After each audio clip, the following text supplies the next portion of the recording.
Ahoj, nyní je 20. prosince a protože se blíží Vánoce a rodiče jeli někam pryč, no teda jeli pro stromek, no tak já jako každý předvánoční dny vím, kam rodiče schovávají dárky.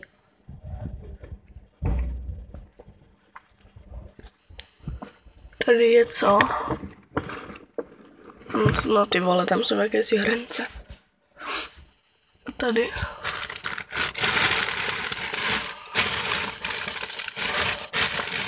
Tady jsou jakýsi 2 dárky.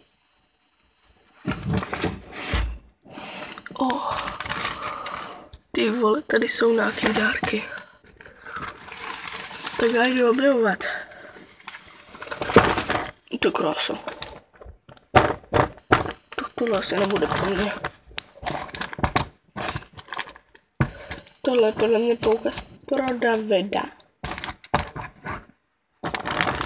Chci to tam vrátit zpátky, jak to tam bylo ještě. Upside down.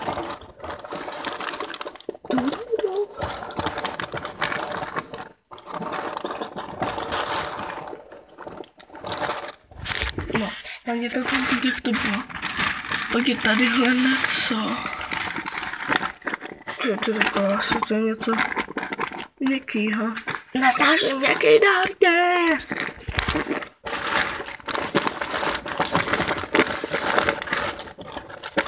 A co je tady tohleto? Tohle obrovsky. Moment, tak já vyndám tohle.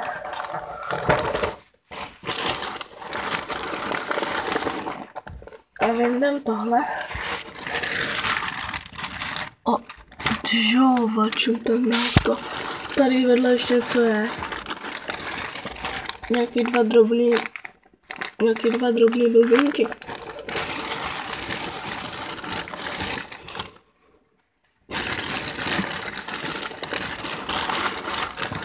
A co je tohle?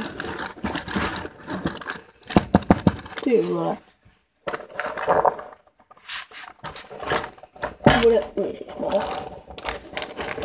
Bude bez tady něco zvláštního.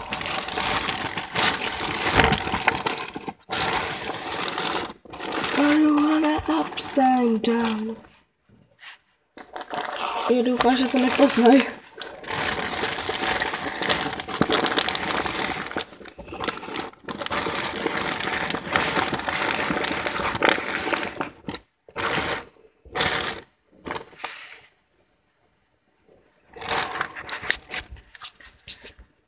Tak, všechno už jsem prokoukla, ale já už jenom doufám, že dárku bude víc a nejenom tohle.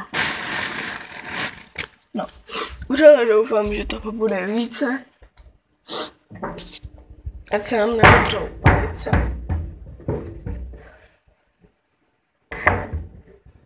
No moment. To bylo taky pohodě říct, ale já to radši zavřu úplně. Bych si zase nemyslel.